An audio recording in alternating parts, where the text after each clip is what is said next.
173 342 candidats répartis dans 441 centres de composition affrontent depuis ce lundi matin les épreuves écrites du baccalauréat session 2019. Au Collège moderne du Plateau, composent des candidats déficients auditifs et personnes à motricité manuelle réduite. Serge Valéry en est un. Il affronte pour ce démarrage de l'écrit du bac l'épreuve du français. Les épreuves sont assez abordables puisque je me suis déjà préparé pour cela. Nous avons des candidats à motricité manuelle réduite. Et pour ces candidats, la DECO a bien voulu prendre des dispositions particulières. Ces dispositions particulières s'articulent autour d'un protocole. Le candidat, tel que celui-là, lui, il peut écrire, mais son écriture est illisible. Donc, il est le seul à pouvoir se relire. Donc, ce qu'il aura fait au brouillon, il le relie à son assistant, à son secrétaire qui remet sur la copie de composition et qui lui représente la copie pour relire si c'est conforme à sa propre production. Dans ce centre, on trouve également des non-voyants. Être non-voyant est un handicap dont font fi ces candidats spéciaux au baccalauréat qui se sont fixés pour objectif l'obtention du ticket d'entrée à l'université. Je ne crois pas que c'est un désavantage.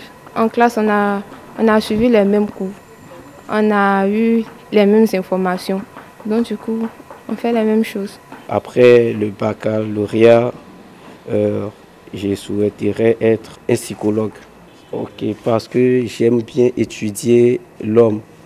J'aime vivre avec les gens. Bon, comme mon handicap ne me permet pas de les étudier physiquement, mais moralement, par la voix, j'arrive à les connaître plus facilement et par le toucher, j'arrive à les maîtriser. Pour ces candidats non-voyants, le mode d'écriture est bien particulier. On répond aux questions par l'écriture braille. Une écriture ensuite retranscrite en lettres alphabet pour rendre plus aisée la correction des épreuves pour ces non-voyants. Ils sont 32 candidats en situation de handicap qui prennent part à cet examen à grand tirage au Collège moderne du Plateau. Les superviseurs se réjouissent du bon déroulement des épreuves. Le Collège moderne du Plateau présente des dispositions meilleures pour l'exercice dans lequel nous sommes aujourd'hui pour la session du bac 2019. Ces épreuves écrites du baccalauréat session 2019 se poursuivent jusqu'au vendredi 12 juillet. La proclamation des résultats est prévue pour le 29 juillet prochain. C'est avec une joie intense que le petit Sidik reçoit son tableau d'honneur. Élève en classe de CE1, il a obtenu 9,58 de moyenne annuelle sur 10 au cours de l'année scolaire 2018-2019. À la maison, je bosse avec ma grande sœur.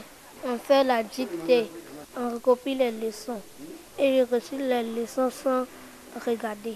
Comme lui, 9 élèves du primaire et 3 élèves du collège ont été primés à l'occasion de la journée d'excellence au groupe scolaire confessionnel Hiné dans la commune d'Abobo.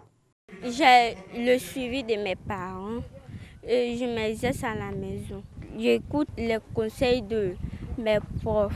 Je suis heureuse et j'aimerais que tous mes amis travaillent comme ça. Je voudrais dire à mes camarades de bien réviser les leçons, de faire les exercices et d'écouter les conseils de leurs professeurs. Cette journée d'excellence vise à créer une saine émulation entre les élèves en vue de les inciter à travailler davantage. Bien, alors le travail bien fait mérite d'être honoré et nous avons voulu instituer cette pratique dans nos établissements afin d'encourager les meilleurs élèves à toujours persévérer et à permettre à ceux qui n'ont pas un bon niveau de se dire que c'est avec le travail qu'ils peuvent réussir. Ça permet aux élèves, n'est-ce pas, de maintenir le cap. Quand vous classez parmi les premiers, la pression est forte. Il va falloir que vous doublez d'efforts, étudiez beaucoup pour pouvoir maintenir votre place.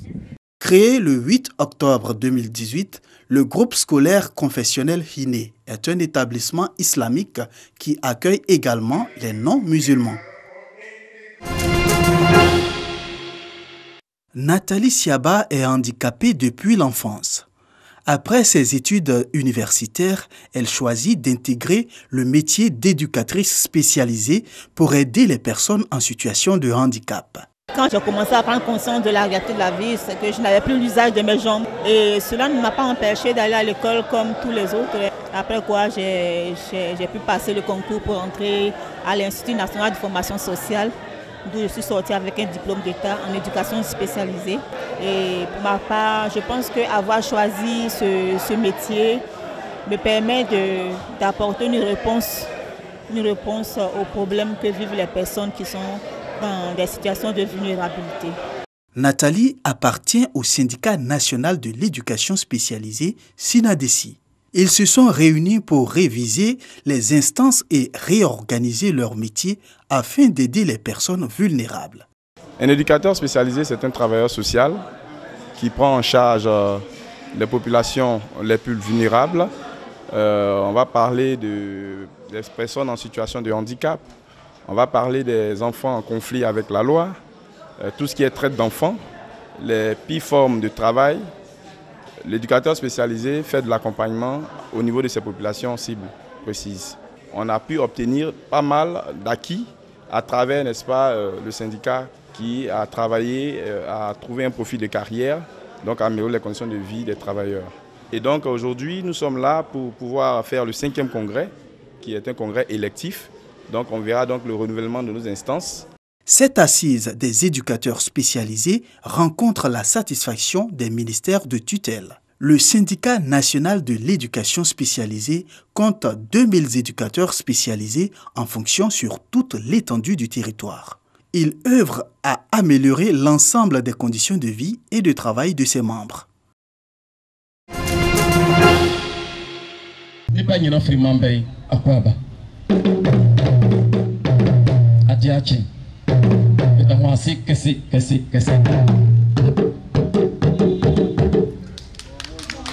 Le tambour parleur remis au goût du jour.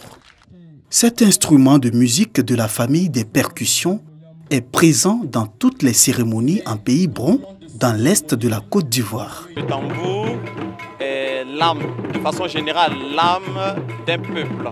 Il a une origine divine, comme un texte du tambour lui-même le dit.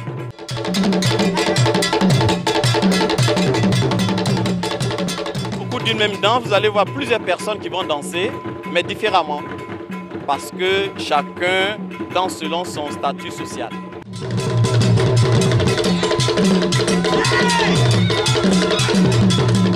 David est étudiant en Master 1 à l'INSAC.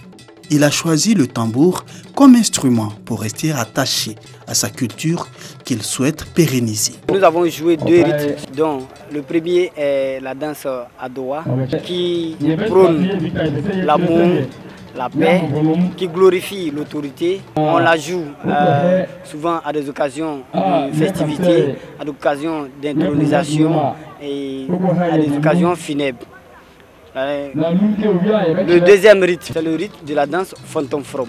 En pays bron, lorsque nous avons remporté la victoire sur les Ashanti, cette danse fut créée pour manifester notre joie, notre victoire. À côté du tambour, le port du pagne, un support de communication chez les brons. Il y a différentes façons de porter le pagne, depuis l'enfance jusqu'à l'âge adulte. Et lorsque vous portez le pagne et qu'on vous voit, pour ceux qui savent, ils savent tout de suite qui vous êtes. La Fédération des associations des jeunes du département de Transua revalorise les atouts culturels de leur région lors d'une journée culturelle. C'est aussi le lieu de nous rencontrer, de s'unir pour le développement de notre région, le département de Transua. Les brons sont originaires de la région du Gontougo, dans le nord-est de la Côte d'Ivoire. Ils appartiennent à un royaume subdivisé en 5 provinces appelées Fékouo.